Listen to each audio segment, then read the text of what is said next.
Thank you, Dr. Shah, and good morning, friends. It's really heartening to see so many of you all on the first day, first show morning.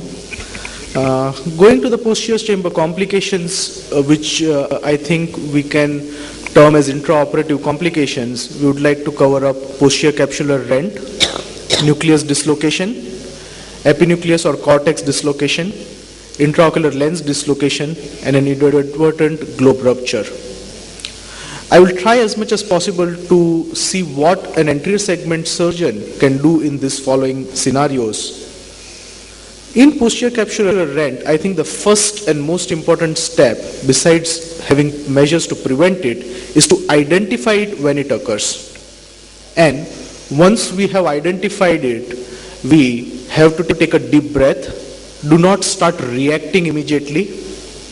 At this time, one can stop the infusion if one is using the phaco handpiece at that moment.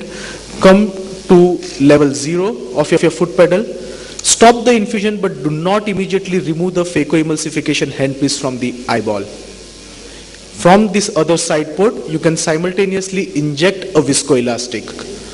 What we are trying to do over here is we are trying to prevent a high flow situation in the anterior chamber, to bringing a stability and creating space and preventing more of the vitreous to come from the posterior segment of the eye into the anterior segment. We are subsequently going to do a lot of maneuvers inside the anterior segment, and hence one of the best viscoelastic at this point of time would be something like Viscoat, which is dispersive, but the second option would be hydroxypropyl methyl cellulose. It's not the first option because invariably we might be leaving behind some of the viscoelastic in the eye, and HPMC has a propensity for increased inflammation and IOP spike post-operatively.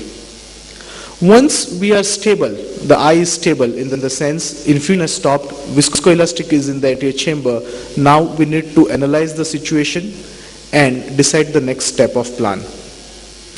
Let's see at what stages we can have a PC rent during the cataract surgery. Suppose we have it just before we have initiate the nucleus delivery. That is, if we have a capsular block syndrome during hydrodissection itself, then how do we identify it?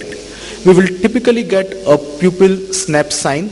That means because of the initial increase in the intralenticular pressure, there will be some amount of dilatation of the pupil, but as soon as the posterior capsule gives way and the fluid escapes into the posterior segment, the pupil will snap back or it will constrict. So whenever you're doing hydrodissection, if you see that the pupil suddenly dilates and constricts, that means there is a high chance that we have a capsular block syndrome. And more often than not, if not identified, we see that at the same time the nucleus dislocates into the posterior segment. If the nucleus dislocates, then in my opinion the best option is to hand it over to somebody who is experienced in posterior segment surgery, who can treat the patient with a pars plana lancectomy, vitrectomy, and if the rhexis is intact, which usually is in a capsular block syndrome, one can go ahead with a IUL implantation in the sulcus. However, suppose if you have picked up the capsular block syndrome at the pupil snap sign and the nucleus has not dislocated, one can still proceed with phacoemulsification, keeping a retina backup if possible. The way to do it would be to hydrodelineate the central core thick nucleus so that the rest of the epinucleus now acts as a cushion. You impale the nucleus using your foot pedal level 3, but immediately as soon as you have impaled, you come back to foot level 2. As Dr. Vasavda Sahab said, you hold the nucleus firmly. You should have a very good hold. This is the time when you want complete occlusion, and if there is a large rhexis or if it's an early grade of sclerosis, this might be one of the cases when you would want to dislocate the nucleus core into the supracapsular area and then proceed with the phacoemulsification. Two other options would be, instead of proceeding with phacoemulsification, would be either to convert it to extracapsular cataract extraction. But again here, because the posterior capsule is deficient, there will be an extra force required to remove the nucleus, and whatever force you apply invariably tends to push the nucleus down into the vitreous cavity instead of trying to bring it anteriorly. So one of the other option is to convert to a complete intracapsular cataract extraction. However, at least in our center, we have found that if at all this occurs, if capsular block syndrome occurs, we get much better results by actually allowing the nucleus to go into the vitreous cavity, from where a retina surgeon can take over, remove the lens safely, clean up all the vitreous, and go ahead with the intraocular lens implantation in the sulcus.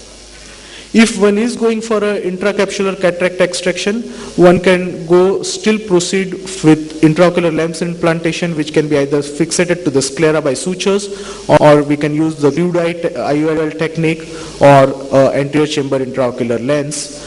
But at the end, remember to suture the wound. How should we go ahead with anterior vitrectomy? In the present era, we recommend high-speed vitrectomy. That means use at least more than 1,200 cuts per minute, preferably in the range of around 2,200 cuts, if your machine has that capability. What vacuum you would use depends on the gauge of the vitrector. And what gauge of vitrector you use depends whether you are just going to cut the vitreous, or is there some cortical matter which you are going to remove along with your vitrectomy. If it's only the vitreous which you are dealing with, use a thin vitrector as much as possible. So 23 or 25 gauge in the present era would be advisable. But if you have to remove cortical matter, then remember 25 gauge being a thin vitrector will get blocked easily with the epinucleus and the cortical matter, and hence it is better to use a 20 or a 23 gauge vitrector in such cases. Usually when we are using a 20 gauge vitrector, do not exceed 100 to 150 millimeters of mercury vacuum. For smaller gauge vitrectors, one might go little higher vacuum. Now, how do we do vitrectomy? Do we approach it from the anterior route, that is through the limbus, or should we approach it by creating pars plana sclerotomies? Limbus route is easy for most of the anterior segment surgeons because it's geographically in an area which you all are more accustomed to. But remember, in this, the action is always bringing more and more vitreous anteriorly. That means more you are doing vitrectomy, more vitreous is being pulled from the posterior segment into the anterior segment. And hence the ideal way is to do a pars plana vitrectomy. And in the present scenario, with the help of trocars and cannulas, it's very easy to learn how to do an anterior vitrectomy. When we are doing a pars plana vitrectomy, the most important thing to remember is that 3 millimeters from the limbus is the area which is the safest to enter your vitrector, because this is the area which is away from the ora serrata and the vitreous base, and hence you will not be creating increased risk of retinal detachment or a dialysis. Now, suppose if you are already in the nucleus delivery mode and you detect a posterior capsular rent, that means it occurs either during your trenching, quadrant removal or chopping, then usually in trenching, you would identify a posterior capsular rent by looking at the enhanced red reflex in your trench. Or while quadrant removal, the best way to note it is by finding that suddenly there is a reduced followability. The chunks of nucleus are not coming to your phaco-tip, and when this happens, the first thing you should suspect is that there is a posterior capsular rent and vitreous has come and admixed with the cortical or with the nucleus material. Again, at this time, stop the infusion, inject dispersive viscoelastics, go ahead with anterior vitrectomy, remove all the tags of vitreous which are there surrounding the cataract, and now do a dry phacoemulsification. That means shut down your infusion going into the eyeball, fill it up with a dispersive viscoelastic like Viscoat, and now go ahead and try and do phacoemulsification. If the anterior capsule is intact, we can still go ahead with an intraocular lens implantation in the sulcus and subsequently suturing the wound. Suppose if the PC rent occurs after nucleus delivery and you see that there is a strand of the PC rent which is seen, one can use a stereocoaxial illumination if it is available in your microscope to identify or confirm the presence of a rent. But if you are still in doubt, one can take triamcinolone acetonide, dilute it 1:1 with balanced solution and inject it into the eye. Usually the triamcinolone granules stick to the vitreous and help in easier identification. Or as Dr. Yogesha said, one can use the endo-illuminator. That's the light pipe which the retina surgeons use, and that allows different oblique illumination which can easily identify the vitreous present in the anterior capsule. And we go ahead with anterior vitrectomy. As I explained, pars plana method would be ideal, but one needs to have a small training for that, and with the present instrumentation in terms of trocar cannula, it's quite easy and possible in most of the machines. One needs to not only do a vitrectomy, but often there is a lot of vitreous, there's a lot of cortical matter left behind in the bag. So one needs to clean up all the cortical matter and then go ahead with the IOL implantation. While doing the IOL implantation, Dr. Gaurav Luthra showed that when the posterior capsule is deficient, if you could notice in his video, he went extremely slowly. It was very controlled movement. One another way to prevent the lens from suddenly going into the vitreous cavity while insertion is to use an iris spatula or an iris repositor with your second hand.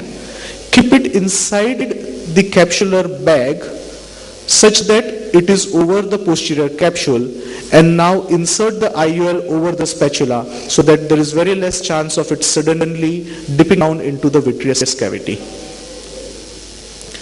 Now finally, suppose if you have a nucleus dislocation, either there is capsular block syndrome, or while doing the phacoemulsification you suddenly see that the nucleus has gone below the posterior capsule, then do not try to fish it out. More often, in trying to preserve our ego, if we try and fish it out, we often land up into complications in late stage like retinal detachment, or moreover, even on the first day post-op, because of the lot of activity in the anterior segment, there is compromised vision. The best way would be at this step, just do an anterior vitrectomy, clean up everything in the anterior segment, do a cortical wash. As a retina surgeon, I often advise my anterior segment colleagues that do not just close down at this stage, even if you are sending it. If possible, do a cortical wash, because when we are now going to remove the nucleus from the posterior segment, this cortex is going to hamper our view. So if not you all, then we will at this stage have to first go ahead, do a vitrectomy, do a cortical wash before we can handle the lensectomy for the nucleus dislocation management. What about IOL implantation? Earlier we often used to hear the anterior segment surgeons asking, should we implant an intraocular lens or will you do it once you remove the nucleus? In the present scenario, again, where the phragmatomes are so efficient in removing dense nuclei, unless it is extremely dense nucleus, usually we will remove it through the sclerotomy route using a phragmatome, and hence you can safely go ahead with the intraocular lens implantation in the sulcus or in the bag, depending on how big the rent is, and we can always take care of the nucleus from the posterior segment itself. If there is epinucleus or cortical dislocation, again we go ahead with the anterior vitrectomy. If there is some minimal cortex or epinucleus which you found has gone in the vitreous cavity, then this is one place where an anterior vitrectomy through the limbal route will suffice. The limbal route access, what it will do is it will try and bring from the posterior section, it might bring the anterior, it might bring the epinucleus part in front, from where you can remove it.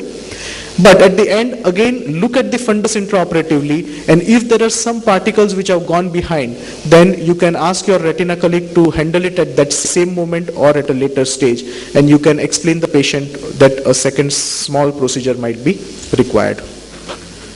If again there is an IOL dislocation, do not pull the intraocular lens. Unlike a nucleus, intraocular lens has large haptics which often go into the periphery. Trying to pull out an intraocular lens invariably pulls the vitreous which is tagged along the haptics, and avoiding blind maneuvers is the best way.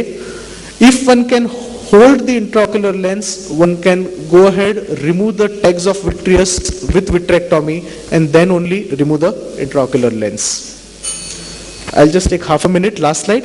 In an inadvertent globe rupture, examine the fundus and postpone the surgery if there is a macular injury, either mechanical or chemical, if there is severe vitreous hemorrhage, a hypotony, or ocular hypertension. But if there is just a small needle prick and a small hemorrhage, one can still go ahead with the surgery. Thank you very much.